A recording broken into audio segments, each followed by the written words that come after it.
Your personality is not a fixed trait you're born with, written in stone and unchangeable. It is something you shape every single day, often in ways so subtle you barely notice. With each choice, each habit, each small action, you are either reinforcing confidence and strength, or you are quietly undermining yourself. This means your personality is a living, breathing thing, one that responds to what you feed it, one that evolves with your daily rituals and repeated behaviors. If you want to become more confident, more respected, more magnetic, you don't need to wait for some dramatic transformation. You need to understand that the person you are tomorrow is being built today, in the simplest things you do. The way you walk into a room says something about you long before your mouth opens. The way you treat yourself in private sets the tone for how others treat you in public.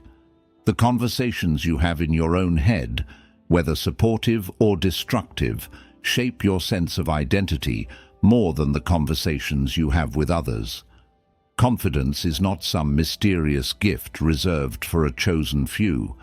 It's the natural result of aligning your daily habits with the kind of person you want to be. When you live that alignment consistently, self-respect grows.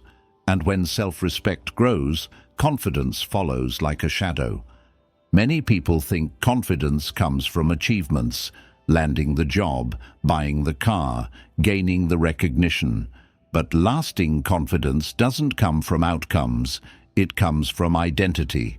It comes from the quiet knowledge that you are living with integrity, that you are training your mind and body to be strong, that you are treating yourself like someone worthy of care. Achievements can be taken away, applause fades, but the kind of confidence that lasts is built into your character through daily practice. Think about someone you admire, not just for their success, but for their presence. They walk into a space and people notice, not because they're loud, not because they're trying to prove something, but because they radiate calm authority. That kind of presence is not built overnight. It's built in the mornings they start with intention, in the way they carry their body with dignity, in the way they listen more than they speak, in the way they refuse to let negative self-talk dominate their inner world. What you're seeing is not luck. It's the compounding effect of habits practiced consistently until they become second nature. And here's the empowering truth. You can build the same thing. You don't need perfection. You don't need to become someone you're not. You only need awareness and commitment. You need to notice the small things. How you breathe before you speak. How you hold yourself when you feel nervous. How you care for your body, how you respond to challenges, and then practice upgrading those things one by one. Every small change creates ripples. Over time, those ripples reshape your entire personality. In this episode, we're going to uncover 12 daily habits that have the power to reshape the way you see yourself and the way others experience you. None of them require extraordinary talent or impossible effort. They are simple, practical, accessible, but their impact is profound. If you apply them consistently, they will make you calmer, stronger, more confident, and more respected. You will notice yourself standing taller, speaking with more clarity, connecting with others on a deeper level, and most importantly, trusting yourself in ways you may not have before. So the question becomes, who do you want to be 1 year from now?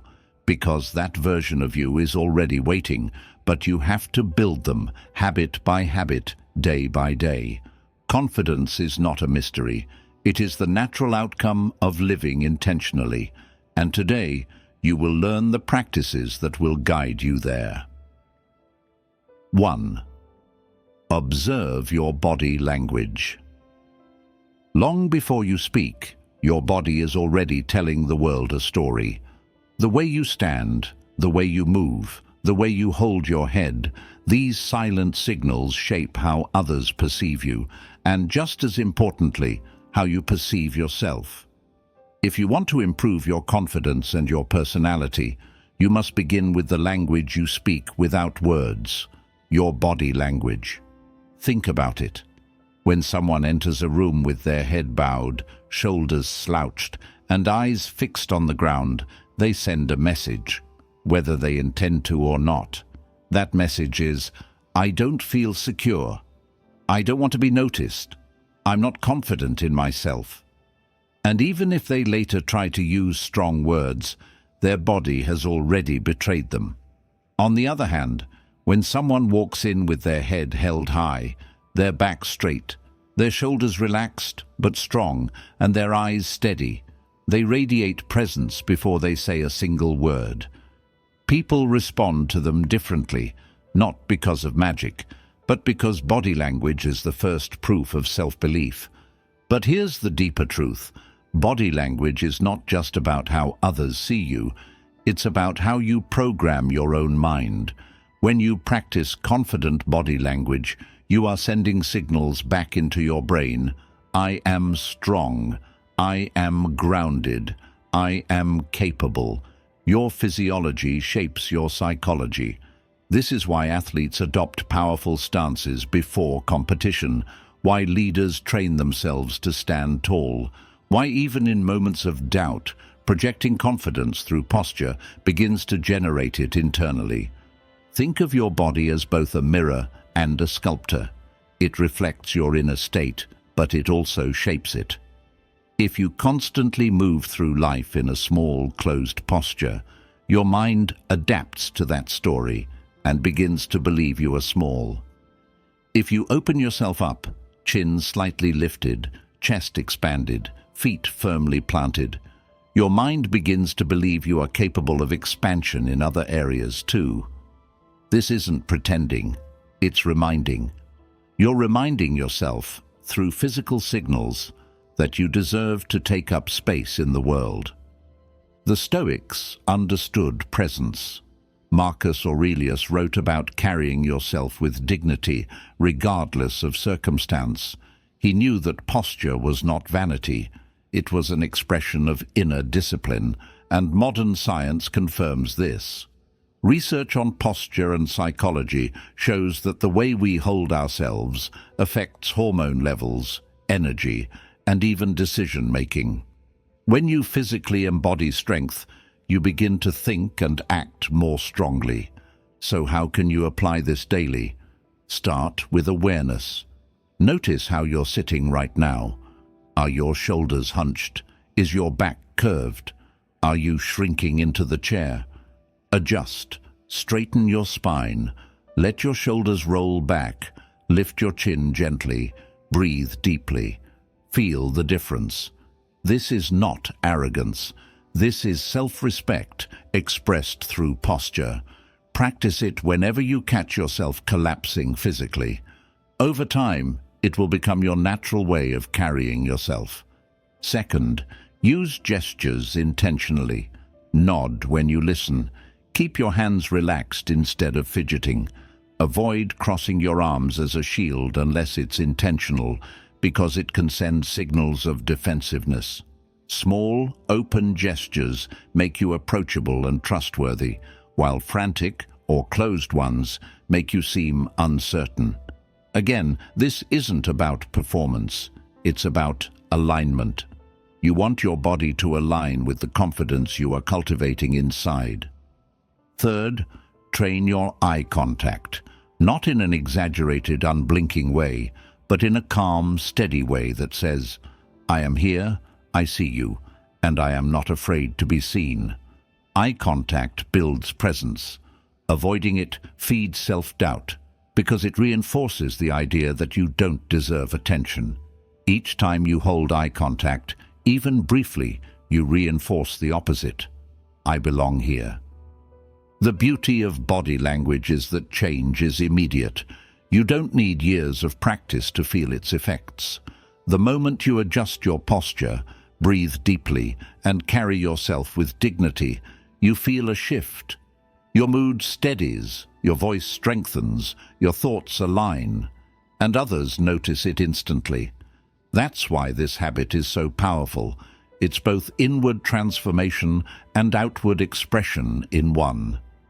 Here's the mindset shift. Don't treat body language as performance for others. Treat it as training for yourself. Each time you stand tall, you are teaching your mind a lesson. I respect myself enough to carry myself with strength. Each time you look up instead of down, you silence the voice of doubt that tells you to hide. And each time you move with presence, you reinforce the identity of someone who is worthy of being seen. Confidence doesn't start with words. It starts with the way you inhabit your own body. So observe your body language today. Adjust it consciously. Practice it until it becomes effortless. Because when your body speaks the language of strength, your mind begins to believe it, and doubt has no room left to speak. 2. Practice self-care daily. Confidence doesn't begin in the spotlight. It begins in the quiet, invisible ways you treat yourself when no one else is watching. Self-care is not a luxury or a guilty pleasure. It is the foundation of self-respect. And without self-respect, confidence is impossible. Every time you neglect your body, your mind, or your soul, you send yourself a silent message: I am not worth the effort. But every time you choose to care for yourself, even in small ways, you send the opposite message: I am worthy, I matter, I deserve my own respect. Over time, these repeated messages shape how you see yourself and how others see you.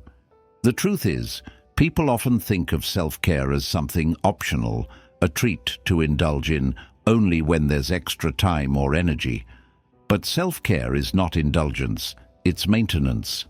Just as you wouldn't expect a car to run well without fuel, rest, and regular upkeep, you can't expect yourself to function at your best without care. And yet, how many of us run on empty, hoping willpower alone will carry us through? That exhaustion is the perfect breeding ground for self-doubt. Because when your body is tired and your mind is drained, you lose the strength to push back against insecurity. Neglect invites doubt. Care destroys it. Start with the basics. Sleep. How you sleep determines how you think, how you feel, and how you show up in the world. Confidence requires clarity, and clarity requires rest. When you cut corners on sleep, you send yourself the message that productivity matters more than health. But when you prioritize rest, you rise with energy, focus, and presence that naturally command respect. Next is nutrition. The food you eat is not just fuel, it's information for your body and brain. Junk food, endless sugar, constant caffeine highs and crashes, they don't just hurt your health, they hurt your self-image. Because deep down, every time you feed yourself poorly, you reinforce the belief that you don't deserve better. But when you nourish yourself with real, whole foods, you're making a daily declaration: I choose strength over sabotage. I choose energy over exhaustion. I choose to respect myself. Then there is movement. Exercise is not about sculpting the perfect body for others to admire. It is about proving to yourself, day after day, that you are capable of effort, capable of growth, capable of consistency. Every workout, every stretch, every walk says, I am building myself. And when your body feels strong, your mind naturally follows. It's hard for self-doubt to take hold when you know your body can carry you through challenges. But self-care goes beyond the physical. Mental and emotional care are equally vital. Take time to unplug from noise. Journal to clear your thoughts. Meditate to center your mind. Read something that feeds your spirit. Spend time in nature. These acts are not distractions from real life. They are the things that make real life worth living. Without them, stress builds, negativity multiplies, and doubt finds cracks to sneak through. With them you create an inner sanctuary where confidence can thrive. Here's the deeper truth. The way you care for yourself teaches the world how to care for you. If you treat yourself like you're unworthy, people will believe you. If you treat yourself with respect, people will believe that too. Self-care is not selfish. It is a signal. It says, this is the standard. This is how I expect to be treated, and people respond accordingly. So how do you make this a daily habit? Don't wait for free time. It will never come. Schedule it. Prioritize it the way you prioritize work or family. Build small rituals that remind you of your worth. A morning routine that grounds you. A midday break to breathe. An evening ritual that calms you down. These are not extras. They are the structure that holds your confidence in place. The mindset shift is this. Stop treating self-care as something you earn after working hard. Start treating it as the fuel that makes all your hard work possible. Every act of care, every good meal, every restful night, every workout, every pause for reflection is a vote for your self-worth. And with enough votes, the identity of I am not enough is replaced with I am valuable, I am capable, I am strong. Confidence is not built in the moments when the world is watching. It is built in the quiet, daily moments when you decide how you will treat yourself. Practice self-care daily, and you'll notice the difference. Not just in how you feel, but in how you walk, how you speak, and how others respond to you. Because when you respect yourself, the world begins to respect you too. 3. Smile genuinely. A smile is one of the simplest and most underestimated tools for confidence and connection. It costs nothing, requires no special training, and yet it can transform how you feel about yourself and how the world responds to you. But here's the key. It has to be genuine. A forced smile is transparent. It feels empty and awkward, but a real smile, one that comes from a place of presence and authenticity, sends powerful signals, both to your brain and to everyone who sees it. Your smile is a message. To yourself, it says, I am okay, I am safe, I am present. To others, it says, I am approachable, I am confident, I belong here. That's why learning to smile genuinely is not just about appearing friendly. It's about rewiring your own sense of self. Research in psychology shows that when you smile, your brain actually releases chemicals like dopamine and serotonin, which elevate mood and reduce stress. In other words, the act of smiling can make you feel happier and calmer, even if you didn't feel that way a moment ago. It's not pretending, it's reminding your body that joy is possible. Think about people you know who radiate warmth. Often, it's not because they're the most attractive, the most successful, or the most outgoing. It's because they smile in a way that feels real. Their presence feels lighter, safer, more trustworthy. You feel drawn to them without even knowing why. That is the silent power of a genuine smile. It's not about performance, it's about alignment. It aligns your outer expression with an inner sense of peace and self-acceptance. Now, self-doubt often attacks this very habit. When you're caught in insecurity, smiling feels unnatural. You're too busy worrying about how you look, what others think, whether you're being judged. In that state, your face tightens, your body closes, and you project discomfort. The world responds accordingly, which only deepens the cycle of doubt. But when you train yourself to smile genuinely, even in small, ordinary moments, you break the cycle. You send yourself the message that you don't need to hide, that you're free to open up. Smiling genuinely also builds bridges in social interaction. People trust those who smile with authenticity. They feel seen, welcomed, and safe. And when people respond positively, your confidence grows. It becomes a feedback loop. Your genuine smile creates positive energy, which attracts positive responses, which reinforces your sense of self-worth. How do you practice this habit? Start small. Smile at yourself in the mirror, not with fake enthusiasm, but with quiet acknowledgement. It may feel odd at first, but it teaches you to soften the harsh inner dialogue and replace it with warmth. Then extend it outward. Smile at a stranger, at a colleague, at someone you love. Don't overthink it. Let it be natural, even brief. Over time, these small moments accumulate, reshaping how you experience daily life. But remember, genuineness is everything. A smile without authenticity can backfire. It can feel like a mask, another way of hiding. That's why genuine smiling requires presence. It's not about pretending to be happy all the time.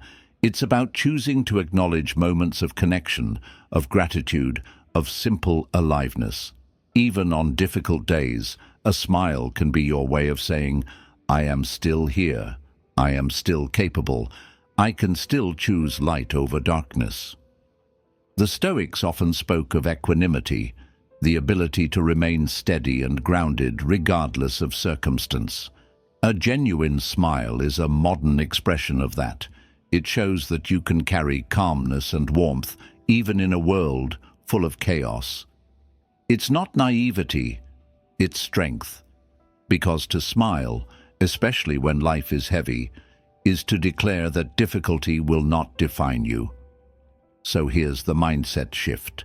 Stop thinking of your smile as decoration. Start seeing it as a declaration. Each genuine smile is proof that you own your presence, that you belong, that you choose openness over fear. And each time you do it, you not only project confidence, you create it. Confidence doesn't always require grand gestures. Sometimes it's as simple as looking up, softening your face, and letting a true smile remind you, and everyone around you, that you are alive, you are worthy, and you are enough. 4. Listen more than you speak. Confidence is often misunderstood as the ability to dominate conversations, to fill silence with words, to make your presence known by how much you say. But real confidence is quieter. It doesn't need to constantly prove itself. It shows up in presence, in attention, in the ability to listen deeply. The people who carry the most authority in a room are often the ones who speak the least and listen the most. Why? Because listening signals strength. It shows you're not desperate to be heard, that you're secure enough to let others take space, and that you value understanding more than showing off. When you truly listen, you send two messages simultaneously. To the other person, you matter, and to yourself, I am confident enough not to compete for attention. That combination builds trust, respect, and influence in ways endless talking never could. People remember how you make them feel far more than they remember your words, and nothing makes someone feel more respected, more valued, than being listened to with full attention. Think about the last time someone listened to you deeply. They weren't scrolling on their phone. They weren't planning what to say next. Their eyes were steady, their body present, their silence encouraging. Didn't it make you feel seen, understood, almost lighter? That is the power of listening. Now flip the perspective. When you give that gift to others, you become magnetic. You create connections that are genuine and lasting. That magnetism is confidence expressed through humility. Self-doubt often drives people to talk too much. When you're insecure, you feel the need to prove yourself with words, to explain, to justify, to fill silence so no one thinks less of you. But paradoxically, the more you talk from insecurity, the less confident you appear. Silence used with purpose is powerful. It communicates calmness and authority. And when you listen instead of rushing to speak, you break the cycle of doubt because you stop seeking validation through noise. The Stoics would agree. Epictetus reminded us that we have 2 ears and 1 mouth, and we should use them in that proportion. To him, wisdom wasn't in talking endlessly, but in listening, observing, and reflecting before responding. This practice not only enriches your understanding, it disciplines your ego. And when your ego is disciplined, self-doubt loses one of its favorite battlegrounds. So how do you practice listening more than speaking? First, start by slowing down. In conversation, resist the urge to interrupt or mentally prepare your next line. Let silence breathe. Ask questions, not to sound interested, but to truly be interested. Pay attention not just to words, but to tone, pauses, and body language. Listening is not passive, it's active engagement. Second, practice humility in dialogue. Don't feel pressured to have the perfect response. Sometimes a thoughtful nod, a follow-up question, or a simple "I understand" is more powerful than a rehearsed statement. This humility doesn't make you smaller, it makes you stronger. Because people see in you someone secure enough not to need the spotlight constantly. Third, reflect on what you hear. A person who listens well doesn't just let words pass through. They absorb, process, and respond with clarity. That reflection builds credibility. Others begin to see you as wise, not because you always speak, but because when you do, your words carry weight. The result? You become someone people trust, someone people seek out, someone whose presence is calming, grounding, and magnetic, all because you chose to listen more than you spoke. Here's the mindset shift. Confidence is not about proving yourself louder, it's about anchoring yourself deeper. Listening shows that you don't need to compete for space. You already belong. And when you truly listen, you not only build trust with others, you build trust with yourself. You remind yourself that you are capable of presence, of patience, of connection.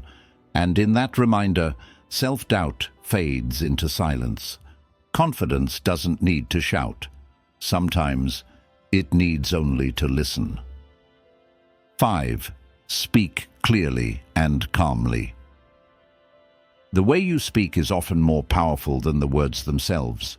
You can have the wisest idea, the sharpest insight, or the most compelling story. But if you deliver it in a rushed, shaky, or timid voice, the message loses its strength. On the other hand, when you speak with clarity and calmness, even simple words carry authority. People lean in, they listen, they take you seriously, and more importantly, you begin to take yourself seriously. That is the essence of confidence, not in what you say, but in how you choose to say it. Self-doubt often hijacks your voice. It makes you mumble, second-guess, speed up to get it over with, or soften your words as if to apologize for speaking. It convinces you to shrink in tone so you don't draw attention. But that shrinking only reinforces the cycle. The more you speak uncertainly, the more others doubt you, and the more you doubt yourself. Breaking this cycle requires a mindset shift. You don't need to shout or dominate, but you must claim your voice with clarity and calmness. Because a calm voice is a confident voice. Think about someone whose presence commands attention. They don't need to raise their volume. In fact, they often speak softly, but with a steady rhythm, measured tone, and deliberate pauses. Their words land with weight, not because they are loud, but because they are intentional. Calm speech is magnetic. It reflects a person who is not rushing, not afraid, not desperate to convince. And that energy tells both you and your listeners, I belong here. I have nothing to prove. I trust myself. The Stoics valued this balance. Seneca warned against speaking too fast or too forcefully, reminding us that true strength is shown through composure. Emotional control, even in speech, is a mark of discipline. To speak clearly and calmly is not just a communication skill, it's a declaration of self-command. And when you feel in command, self-doubt has no oxygen left to grow. How do you practice this daily? First, slow down. Notice the speed of your words. Most people rush because of nerves, trying to finish before they're judged. But when you slow down, you send the opposite message. I'm not afraid to take space. My words matter. Silence between sentences isn't weakness, it's power. It gives weight to your words and gives you time to breathe, grounding both your message and your confidence. Second, strengthen clarity. Avoid filler words like maybe, or I think. They dilute your message and signal doubt. Instead, practice speaking in short, clear sentences. If you don't know something, say so directly. It shows honesty, not weakness. Clarity is not about having all the answers. It's about communicating with precision. Third, tune your tone. Confidence is not yelling. It is steady, warm, and controlled. A calm tone signals authority far more than aggression ever could. People respect calm because calm is rare in a world full of noise. And calmness is contagious. When you speak calmly, others relax around you, which strengthens your presence even more. Here's a powerful exercise. Record yourself speaking. Not to criticize, but to observe. Listen to the speed, the tone, the clarity. Then practice slowing down, pausing, and articulating. With time, you'll notice your voice becoming an instrument of confidence instead of a casualty of doubt. The mindset shift is this. Your voice is not an accident. It is a tool. And how you use it determines how others perceive you and how you perceive yourself. When you speak clearly and calmly, you declare that your thoughts matter, your presence matters, and your voice deserves to be heard. Each time you do, you reinforce the belief that you belong in the conversation. Confidence doesn't mean saying more, it means saying what matters, in a way that carries weight. Clarity and calmness are how you achieve that. Practice them daily, and you'll notice not only how others begin to respect your words, but how you begin to respect your own voice. And once you respect your voice, self-doubt has nothing left to say. 6. Eliminate negative self-talk. The most destructive conversations you will ever have are not with other people, they are with yourself. Long before the world doubts you, you've already planted doubt in your own mind. The inner critic speaks in whispers. You're not good enough, you'll fail again. Why even try? At first, those whispers seem harmless, but repeated often enough, they become your truth. Your brain listens to the words you feed it, and if those words are poisoned, your confidence rots from the inside out.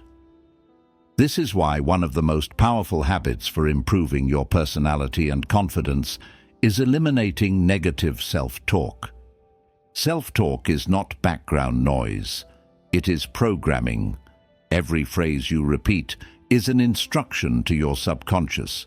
Tell yourself you're weak, and your body follows with hesitation. Tell yourself you're incapable, and your mind looks for proof. But tell yourself you're capable, resilient, worthy, and your brain starts scanning the world for evidence to confirm it. That's how powerful your internal dialogue is. It shapes your identity, your behavior, and ultimately your destiny. Think about it. If a friend spoke to you the way you often speak to yourself, would you keep them in your life? Imagine someone constantly telling you, "You're worthless, you'll never succeed, you don't deserve respect." You'd cut ties immediately. And yet many people allow that voice to live rent-free in their own head, day after day.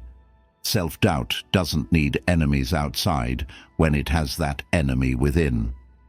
The Stoics understood the importance of mastering thought. Epictetus reminded us that it is not events that disturb us, but the stories we tell ourselves about them. Negative self-talk is exactly that, a distorted story. The event might be neutral. You made a mistake, you faced rejection, but the story becomes catastrophic. I'm a failure. I'm hopeless. Changing the story changes the outcome.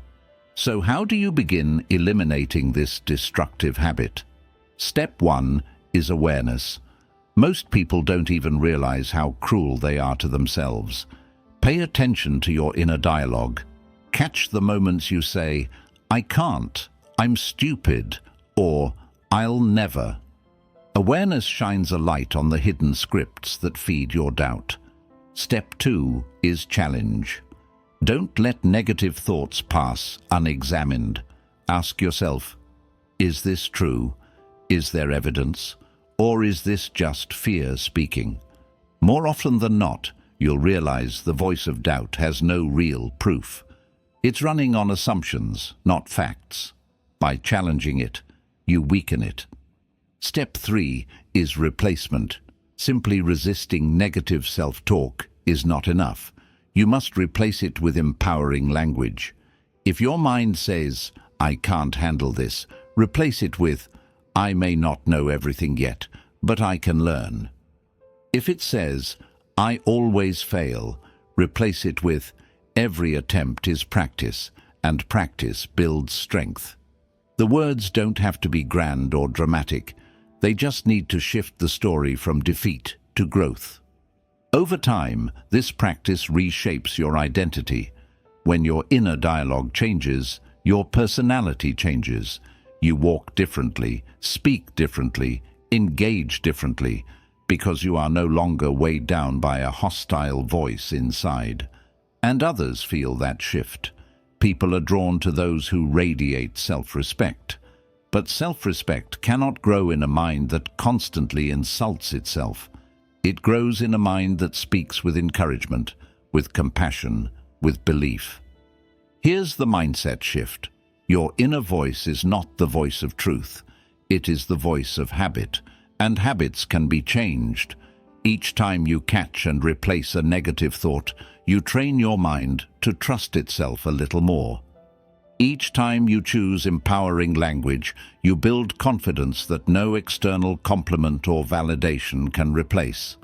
So ask yourself now, what is the story you've been repeating to yourself? Is it one of limitation or one of possibility? Because that story is writing your future. If you want to destroy doubt and live with confidence, you must begin by becoming your own ally, not your own enemy. Eliminating negative self-talk is not about lying to yourself with empty positivity.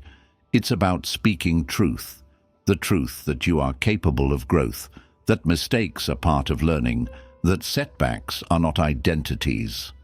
Replace the inner critic with the inner coach, and you'll find that self-doubt no longer has a voice in your mind.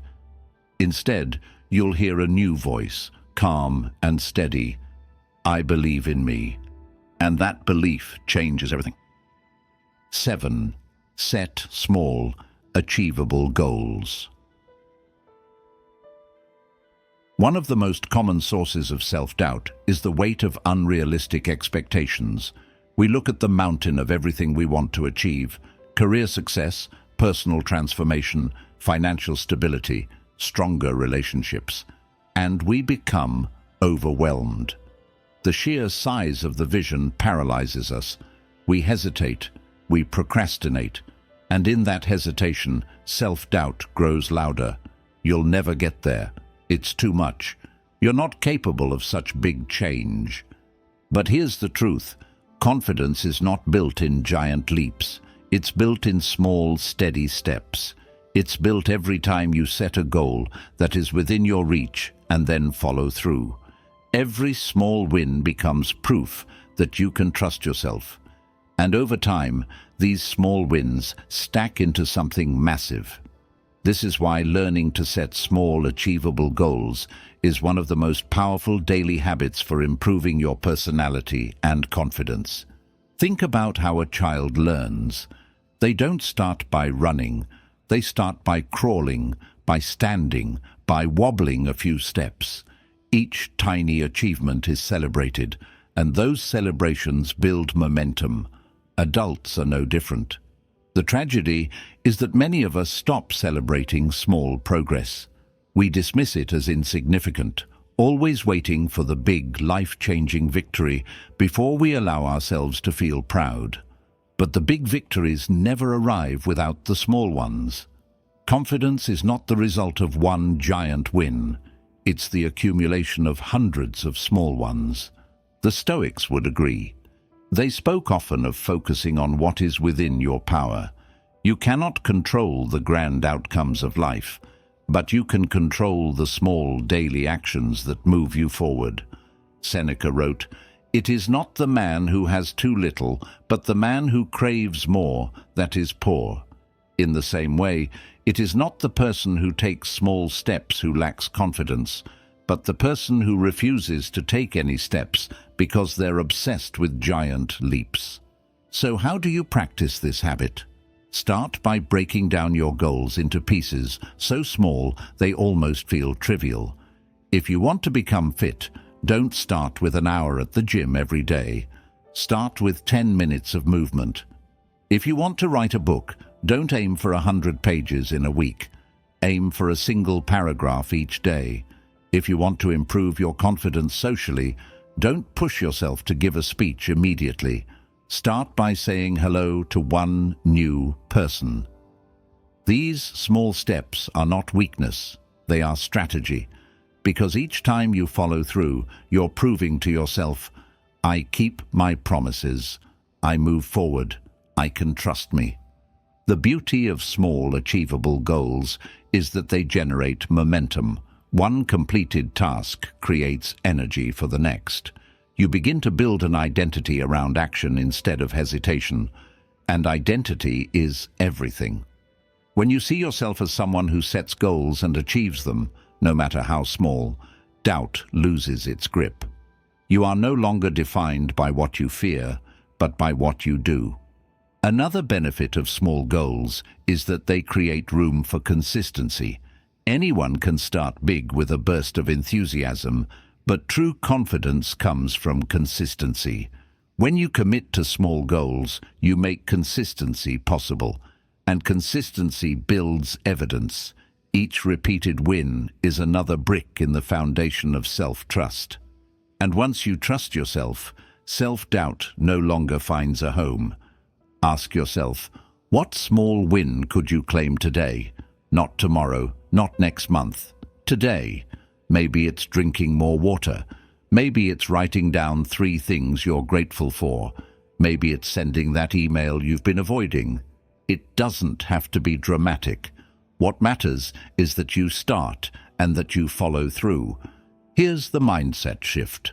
Stop waiting for the perfect moment to accomplish something monumental. Start creating imperfect moments of small success. Stop dismissing the little wins. They are not little. They are proof. Proof that you are moving. Proof that you are capable. Proof that you can trust yourself. And with enough proof, self-doubt runs out of arguments. Confidence is not a finish line. It's a muscle. And you strengthen it with every small, achievable goal you accomplish. Set them, achieve them, celebrate them, and watch your self-doubt collapse under the weight of your growing evidence. 8. Dress with purpose. Before you speak a single word, before you make eye contact, before anyone knows who you are, your clothing has already introduced you. The way you dress is the very first story you tell about yourself. And whether you realize it or not, that story shapes not only how others see you, but how you see yourself. Dressing with purpose is not about fashion trends or expensive brands. It's about intentionality. It's about asking, What message am I sending to the world and to myself by the way I present myself today? Many people underestimate the power of clothing. They see it as superficial, as something that only matters to those who care about appearances. But this is a mistake. Clothing is not just decoration, it's psychology. When you put on an outfit that makes you feel sharp, strong, or comfortable in your skin, your posture changes, your energy shifts, your confidence rises. You don't just look different, you become different. This is why dress with purpose is not vanity, it's strategy. Think about it. Have you ever noticed how your mood changes depending on what you're wearing? On days when you throw on something sloppy or random, you might feel invisible, unmotivated, even less confident. But when you dress with care, when your clothes fit well, when you've chosen colors or styles that express strength, you walk differently. You carry yourself with more presence. You're not dressing to impress others. You're dressing to remind yourself of who you are and what you're worth. The Stoics believed in simplicity and practicality, but even they emphasized the importance of presentation. Marcus Aurelius wrote about living with dignity, and dignity includes how you present yourself in the world. Dressing with purpose does not mean extravagance, it means alignment. It means your outer appearance is aligned with the inner respect you hold for yourself. And here's the deeper truth. The way you dress sets the standard for how others treat you. Whether it's fair or not, people make judgments in seconds. If you dress carelessly, the world assumes you don't value yourself. If you dress intentionally, the world assumes you are intentional in other areas too. And while you cannot control all perceptions, you can control the signals you send. Why not make those signals work for you instead of against you? But let's be clear, dressing with purpose doesn't mean trying to impress everyone. It means asking, what outfit will make me feel the most confident, grounded, and authentic in this moment? Some days that may be a sharp suit or dress. Other days, it may be a simple, comfortable outfit that lets you move freely. The key is intention. Did you choose it deliberately, or did you throw it on without thought? Purpose is what transforms clothing into a tool of confidence. How do you build this habit daily? Start by cleaning your wardrobe of clothes that make you feel small, sloppy, or disconnected from your best self. Surround yourself with pieces that fit, that flatter, that feel good to wear. You don't need abundance, you need alignment. Then, each morning, choose your clothes consciously. Don't ask, what's easiest? Ask, what energy do I want to carry today? This small act of intention at the beginning of the day can transform how you show up in every interaction. And here's the magic. When you dress with purpose, you don't just project confidence, you create it.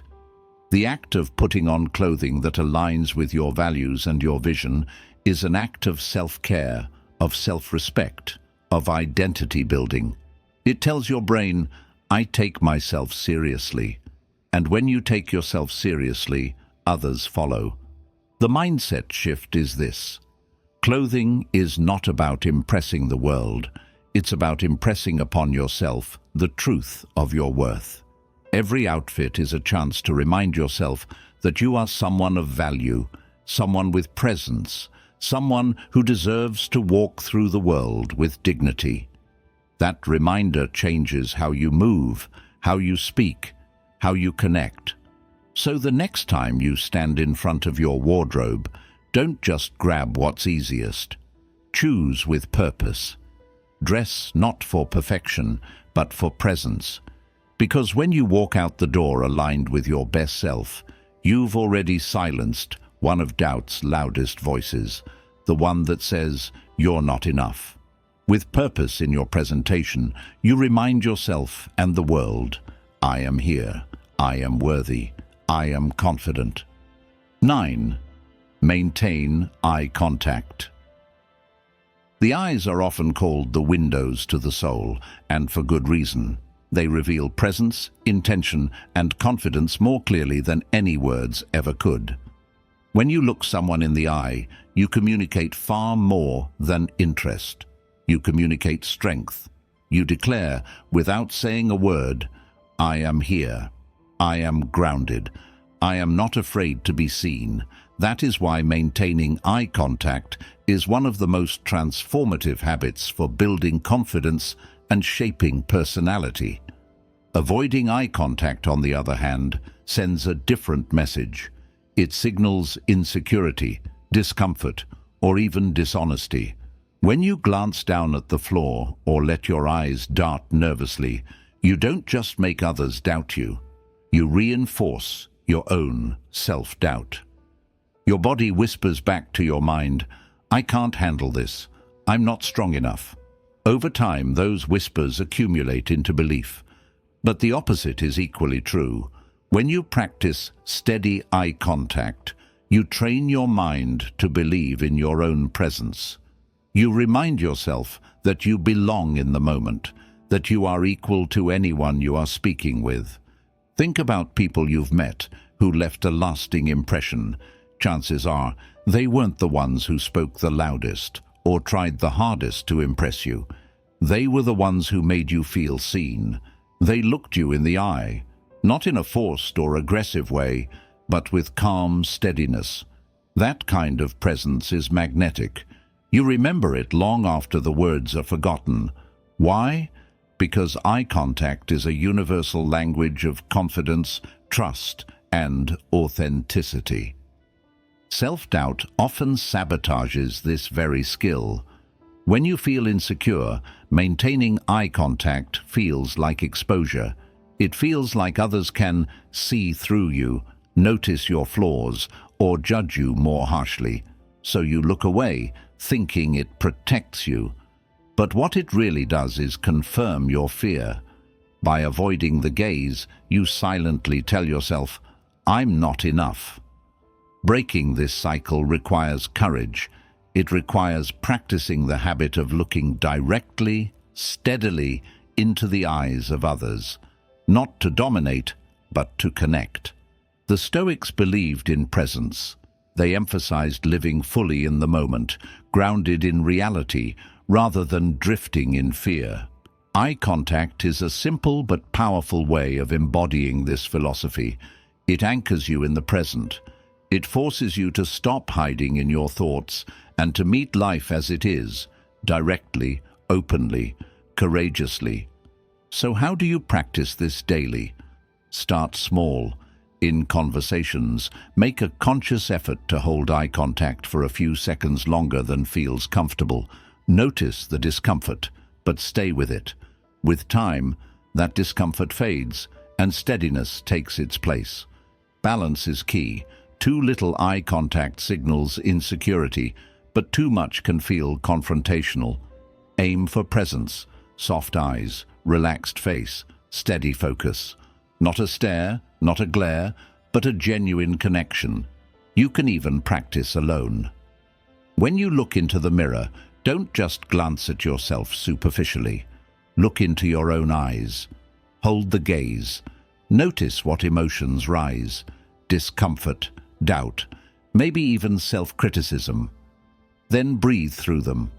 This exercise may feel uncomfortable at first, but it is one of the most powerful ways to build self-acceptance.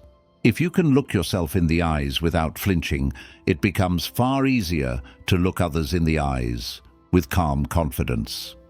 Here's the mindset shift. Eye contact is not about power over others, it's about power within yourself. Each time you maintain steady, calm eye contact, you're telling yourself, "I am safe, I am equal, I am enough." And once you believe that, others begin to believe it too. Confidence is not about having the perfect words, it's about presence, and presence is most clearly felt in the eyes. Practice this habit daily, whether in conversations, in meetings, or even in brief encounters with strangers.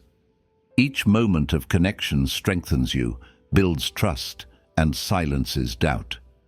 Because when you can look directly into someone else's eyes, you're proving to yourself over and over again that you have nothing to hide. 10. Surround yourself with confident people.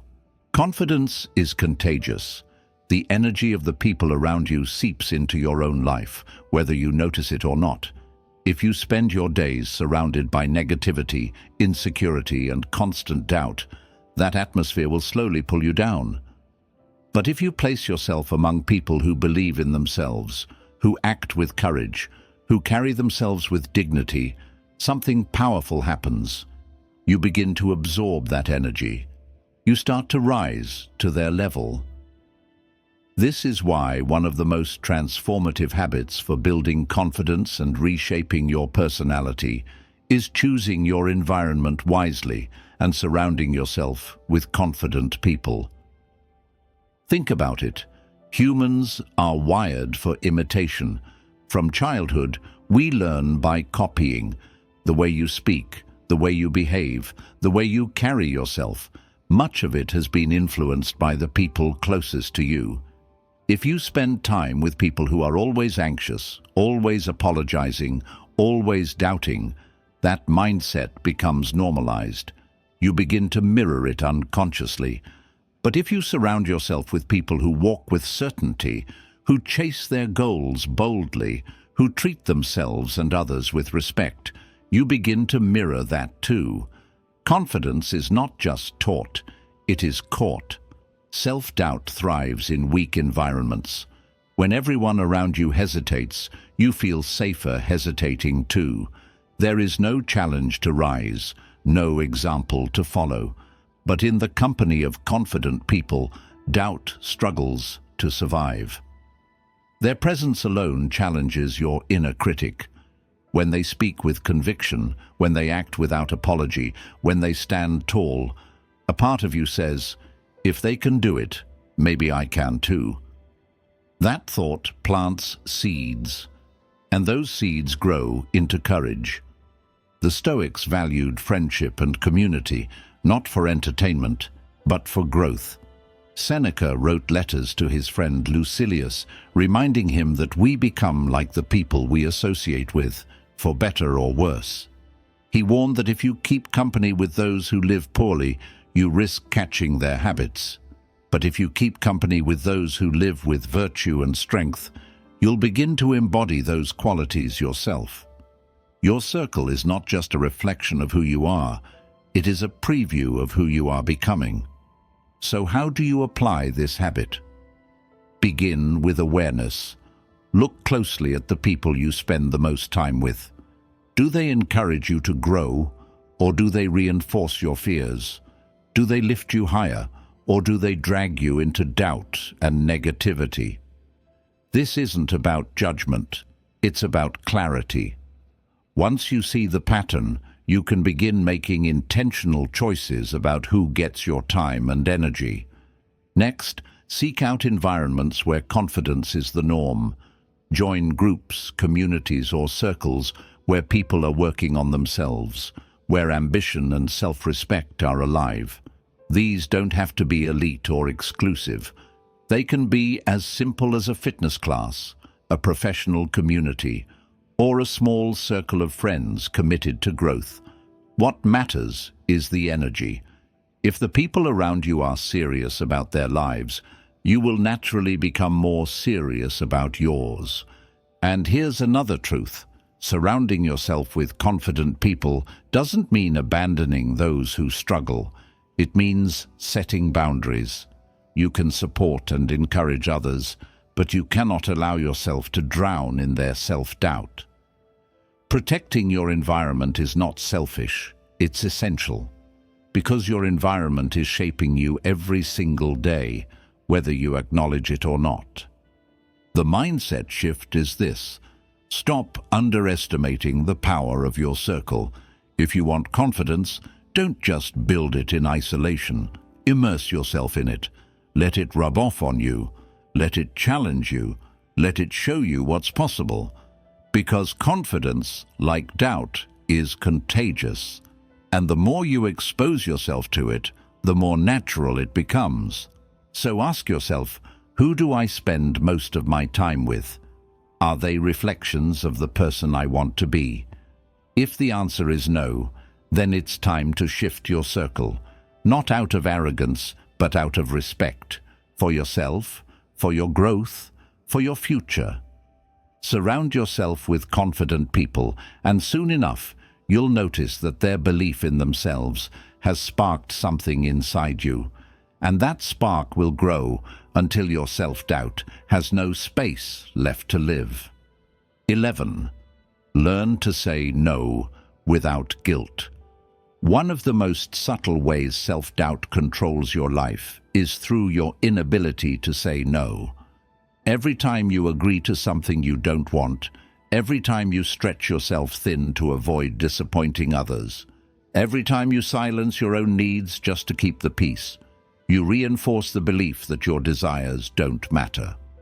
Over time, this constant self-betrayal erodes your confidence and reshapes your personality into one of compliance instead of authenticity. Learning to say no without guilt is not just about boundaries, it's about self-respect. And self-respect is the soil in which confidence grows. Think about the hidden cost of every yes you didn't mean. You say yes to a project you don't have time for, and your own goals fall behind. You say yes to an invitation you don't want, and your energy is drained. You say yes to someone else's demands, and your own priorities are buried. Each false yes tells your subconscious, what I need isn't important. Other people's approval is more valuable than my own peace. And with enough repetition, you begin to believe it. That belief feeds self-doubt, because deep down, you know you've abandoned yourself. The truth is, saying no is not selfish. It's honest. It's an act of alignment. When you say no to something that doesn't serve you, you are simultaneously saying yes to your values, your priorities, your growth. Every boundary you enforce is a declaration. I matter. My time matters. My energy matters. That declaration builds identity, and identity builds confidence. But the problem is guilt. Self-doubt manipulates you into believing that saying no makes you rude, ungrateful, or uncaring. It convinces you that others will reject you if you don't comply, and so you give in, not out of love or generosity, but out of fear. That fear keeps you trapped in a cycle of overcommitment and resentment. Breaking free requires shifting the story. Instead of seeing no as rejection, see it as protection. Protection of your time, your focus, your well-being. The Stoics understood boundaries well. They taught that your life is yours to govern, and wasting it on the wrong things is a kind of tragedy. Epictetus reminded his students that if you wish to improve, you must be willing to be laughed at, misunderstood, even disliked. Saying no often carries those risks, but the alternative, living a life shaped by everyone else's demands, is far worse. So how do you practice saying no without guilt? Start by slowing down your responses. When someone asks for your time or energy, resist the urge to agree instantly. Pause. Ask yourself, do I want this? Does this align with my values? Does this help me grow? If the answer is no, then give the honest answer, kindly but firmly. You don't need to justify, explain, or apologize excessively. A simple, I can't commit to this right now, or that doesn't work for me, is enough. Next, practice small numbers. Decline minor requests, politely but clearly, until you become comfortable with the act itself. Confidence grows with repetition. Each time you protect your boundaries, you prove to yourself that you're capable of choosing your own path. And each proof weakens the guilt. Finally, remember this: people who respect you will respect your no. Those who only value you for your compliance were never truly valuing you at all. Confidence is not about being liked by everyone. It's about being respected by yourself first. And that respect begins with your ability to refuse what doesn't serve you. Here's the mindset shift. Saying no is not about shutting doors. It's about opening the right ones. Every no clears space for the yes that truly matters. Every no silences the doubt that says you must please everyone to be worthy. And every no strengthens the belief that your time and energy are valuable. So the next time you feel guilt rising as you consider refusing something, remind yourself, this is not rejection. This is protection. Protection of your peace, protection of your growth, protection of your self-respect. And when you protect those, you build a personality that is firm, confident, and authentic, one that no longer bows to doubt. 12. Start your day with a centering ritual. How you begin your morning sets the tone for everything that follows. If you wake up rushed, scrolling through your phone, or diving straight into the demands of others, you hand away control of your day before it has even started. That chaos seeps into your mood, your posture, your words, and your confidence. Doubt finds its opening in the confusion. But when you start your day with intention, with a centering ritual, you anchor yourself before the world has the chance to pull you in 1,000 directions. You declare, "This is my day. This is who I choose to be." A centering ritual doesn't have to be complicated or time-consuming. It's not about perfection, it's about presence. It could be as simple as 10 minutes of meditation, writing a few lines in a journal, reading something inspiring, stretching your body, or repeating affirmations that ground you in strength. What matters is consistency. When you begin each day by reconnecting with yourself, you train your mind to operate from calmness, clarity, and self-respect. And those qualities form the foundation of true confidence.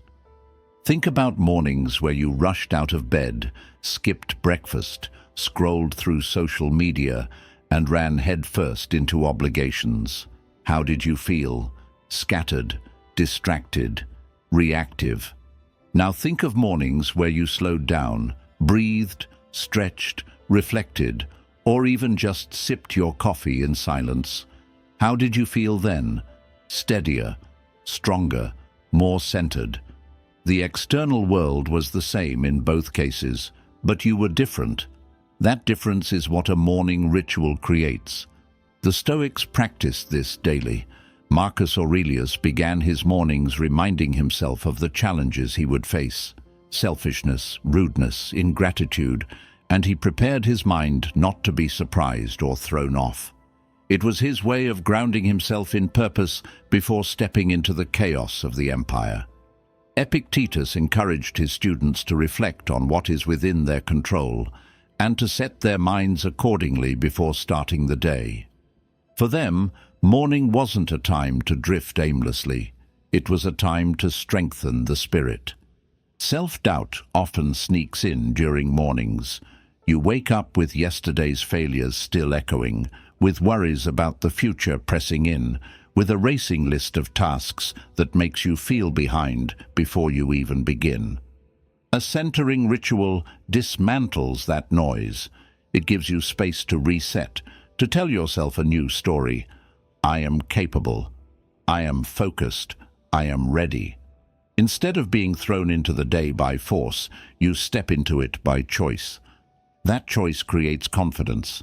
So how do you build this habit? Start small and simple. Choose one practice that grounds you. Maybe it's writing down 3 goals or 3 things you're grateful for. Maybe it's sitting in silence for 5 minutes, focusing only on your breath. Maybe it's reading a short passage from a book of wisdom. Commit to it daily. Protect it as sacred time. 5 minutes of alignment that no one else can touch. Over time, expand it if you wish, But don't underestimate the power of even a few minutes of centered presence. Here's the mindset shift. Mornings are not just the beginning of a day, they are the foundation of your confidence. Each time you start with a centering ritual, you prove to yourself that you are in control, that you are intentional, that you respect your own growth. And once you've started from that place, doubt struggles to find a foothold. Because the first voice you heard today wasn't the noise of the world. It was your own calm, steady voice, reminding you of your worth. Confidence is not built only in big moments of performance or decision. It is built in the quiet rhythm of daily rituals. And there is no ritual more powerful than the one that starts your day. Begin centered, and you carry that strength into every room, every conversation, every challenge. So tomorrow morning, don't rush blindly into the noise. Stop, breathe, choose a ritual that brings you back to yourself. Let it anchor you, guide you, and remind you of who you are. Because when you start your day grounded in clarity and intention, you don't just live the day, you own it. And when you own your day, doubt has no power left to own you. Your personality is not something fixed. It is not a prison you're stuck inside. It is a work of art, shaped, molded, and refined by the habits you choose each day. And your confidence? It's not something you wait to magically appear. It is something you build, brick by brick, through the way you carry yourself, the way you speak, the way you treat yourself, the way you choose to live. These 12 daily habits are not complicated. They don't require genius or perfection. They require only awareness and consistency. Stand taller and observe your body language. Care for yourself as though you're worthy, because you are. Smile genuinely, listen more, speak with clarity. Eliminate the poison of negative self-talk. Set goals you can achieve today. Dress with intention, maintain eye contact, and surround yourself with those who lift you higher. Protect yourself with the word no when needed, and begin every morning with a ritual that centers your soul.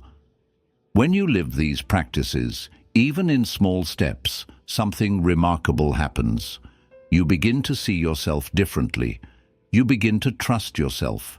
And once you trust yourself, the world begins to trust you too. That's when your personality becomes magnetic. That's when your confidence becomes unshakable. So here's my challenge to you. Don't let this be just another episode you listened to and moved on from. Pick one habit, just one, and start today. Let it be your anchor. Tomorrow, add another. Build yourself slowly, steadily, until confidence is no longer something you chase, but something you embody. If this episode resonated with you, share it with someone who needs to hear these truths. Drop a comment below telling me which habit you're going to start practicing today. And don't forget to subscribe, because each week we'll keep building together, habit by habit, shift by shift, until doubt no longer has a place in your life. Your best self is not waiting far away in the future. It's being built in the choices you make today. Live them with purpose, live them with confidence, and watch your life transform.